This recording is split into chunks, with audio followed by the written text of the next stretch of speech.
All right, are you ready? Then let's begin. Now, Suwana finds herself in an impenetrable forest, which normally is not a bad thing for a druid. The problem is the darkness that has entered the forest. You have been searching for the last 3 weeks to find what has happened to your beloved forest. Now, I'd like you to roll.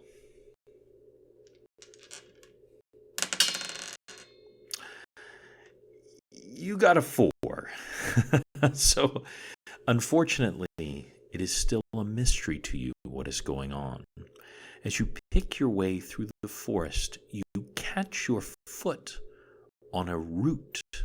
Now, this is almost inconceivable that a druid of the forest would snag her foot on a root. And so when you look down, you see, in fact, that it is a skeletal hand reaching out of the ground and grasping your foot. You try to free yourself? Let's see.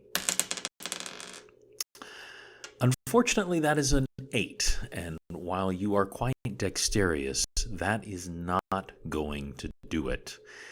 So, you are pulled to the ground.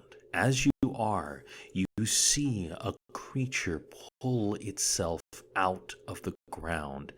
The half-rotted face of a skeleton leers at you. A pale glow of necromantic light is in its eyes. It makes a low hissing noise, even though there is no vocal cords with which to do so. What would you like to do? You would like to attack with your quarterstaff? You can absolutely do that. However, you will be at disadvantage since you are on the ground. You're going to do it anyway? Okay. Now that is a 15, your best roll so far, and that is going to hit. So I want you to roll for damage with your quarterstaff. With your weighted quarterstaff, that is 1d8, and that is 2 plus 3 for your total, so that is 5 points of damage to the skeleton. So you strike out and crack it on the skull. You see the seams where the skeleton comes together begin to come apart. However, it does not stop. If anything, it seems more determined than ever to attack you. And so, it is going to try to hit you. But it rolls a 5, either because it's trying to pull itself out of the ground, or because you are trying to get away from it. It cannot quite swipe at you with its claw-like fingers. Now, what would you like to do now? Another crack again? You can go for it, yes? Or do you want to try to stand up? Now, I warn you, if you do try to stand up, it will get an opportunity to attack.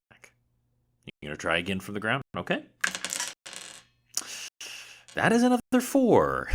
You're having a rough night tonight when it comes to rolling, so you are unable to hit the skeleton. The skeleton is pulling itself slightly more out of the ground, and it cracks and raises itself up. It does also let go of you, and as it raises itself up, it will give you an opportunity to attack, which I assume you want to take. Yes? No, you actually can't do a spell right now. An opportunity for attack is just a normal attack, and unfortunately, you got a 3. And so with the 3, even though the skeleton is right near you, because the dirt and everything flying out, you are unable to stop it from rising out of the ground. And now the skeleton skeleton is looming over you. Now, are you going to try to pick yourself up? Are you going to attack it from the ground? Or are you going to try to cast a spell? Now, I do warn you, if you pick yourself up, or if you try to cast a spell right next to it, it will get an opportunity to attack. You're going to try to pick yourself up?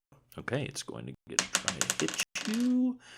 And it rolls a 12. However, it has no bonus to hit. So with your modified leather armor, that does not hit. So you are able to pick yourself up off the ground. Do you want to attack? I thought you did. That is a 1. That is what we like to call a critical fail. I'm sorry that you're having so much trouble now. When there is a critical fail, and just so you know, I do this for the bad guys along with the good guys, but I also roll a percentage die. Now, you want to get low for this, just for future reference. Normally, nothing will happen. Only when it gets into the 90 percentile is this potentially a problem. Ooh, that was a lot closer than you would like. That was actually an 89. But that simply means nothing happens. It means that you failed in your attack. Now it is the skeleton's turn. Now that it is fully risen, it reaches out with both clawed hands, its bone finger shaking at you in the darkness, and it tries to claw your face. And it rolls an 8, which is not going to do it. As you skip back out of the way, perhaps even stumbling backwards slightly as you missed with your quarterstaff earlier. What would you like to do now? You'd like to cast a spell for Entangle, okay? So you gesture out with your hands, and from all around the skeleton, the vines and the leaves of the forest come to your aid, and they wrap themselves around the skeleton, keeping it held in place. Now, he is going to try to free himself, but a 10 is not going to do it. He is held in place, and in fact, it's especially effective against the skeleton as the vines actually wrap through the rib cage, just bind themselves to you. He now has a minus if you want to hit him, which you do, okay? Now he is going to try to attack you. He will have a minus to that as well, but a 7 will not do it. You're going to try to hit. That is a 3. You are just really having trouble rolling tonight. But you know what? Hey, would you like to use a different dice? Okay? You see this dice? We're not going to use this one anymore for you. I'm going to give you the Jolly Green Giant. You're going to get to roll the Jolly Green Giant, okay? But I'm going to roll this for the bad guy. That skeleton gets a 2. So clearly that dice is not working. Let's see how the Jolly Green Giant does. You get a 9. However, with your +3 modifier, that is just enough, because the skeleton doesn't really have a lot of armor. He's kind of made of bones. And plus, blunt damage is especially effective against him. So you hit, and you only get a 1, but plus your 3 with a 4, that is a 9. You smash into his rib cage. His rib cage shatters, and he is now ungainly, and he's still trying to swipe at you. But he gets a 3. I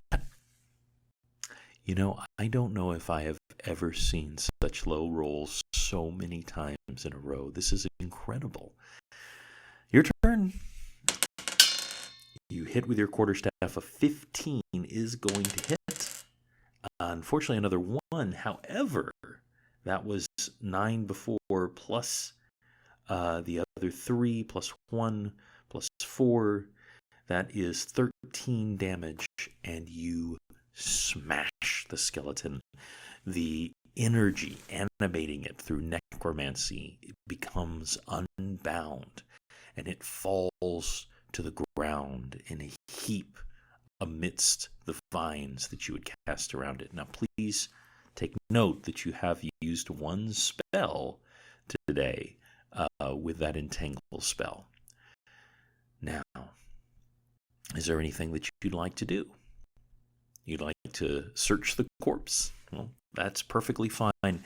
There's not a lot to search since he is a skeleton. But you got a 16, and you actually find some scraps of clothing around the torso. And one of the scraps of clothing has an insignia on it. It's the insignia of the Count of the nearby kingdom. Yes, Count Ravasha. You want to write that down? Count Ravasha. And so you don't know much about this Count. I'm going to let you roll if you'd like. Yes, confirmed with a 6. You don't know much about him. You just know that he rules the land to the west of here. And there isn't a lot known about this Count. So what would you like to do? You would like to go to the land of Ravasha? Okay. Well, I'm going to have a quick couple of rolls here. 9, 1, 14. Okay. So on your last day of your journey traveling to Count Ravasha's castle, you awake in the night to hear a howl, a faint howling out in the darkness. What are you going to do? Okay. You cast Speak with Animals and look down, and there is a little tiny mouse nearby, and it says, "Oh, hello, how are you?" You want to ask it about the howling. It says, "Oh, it's quite scary. There is a creature, and it should be on 4 legs, but sometimes it's on 2 legs. I don't know what to make of it, but it's very scary, and I try to stay away from it." Yes, I'll let you roll. That's an 18. You are almost certain that this mouse is describing a werewolf. So, here's the thing. Do you want to seek out the werewolf? Do you want to try to avoid the werewolf? Do you want to try to spy on the werewolf? You want to try to spy on the werewolf. All right. Go ahead and roll your stealth check. Oh, you first want to roll for, you want to cast Silent Steps. Okay. You cast Silent Step. Well, there's no roll for that. That simply gives you a bonus when you are walking in the woods. And you also, well, I'm not going to tell you what you got on that, but you do know that you are walking silently through the woods. The wind makes more noise than you as you pass through the foliage. As you get to the edge of the woods, you can see a figure standing there. It is a werewolf, but it is in a half-wolf, half-human form, and it is looking out over the plains as if waiting for someone. You hear the sound of horse hooves over the plains, and there arrives a man resplendent in beautiful robes. And the werewolf growls at him and says, "Well, do you have my payment?" And the richly dressed man reaches in, pulls out a sack, and hurls it to the ground in front of the werewolf.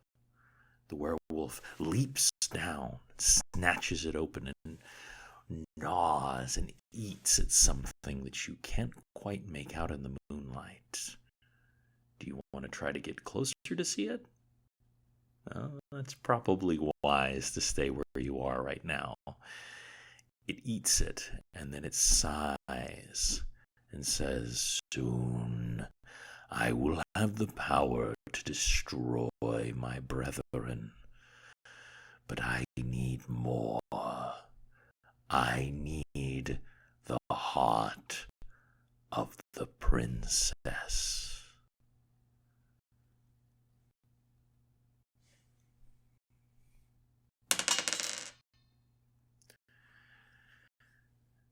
You are so startled by this that you step back, and there is a loud crack as your foot steps on a twig. Both the werewolf turns. The man on the horse turns. The man on the horse says, "Deal with it," and he begins to ride away. The werewolf turns and squares off with you.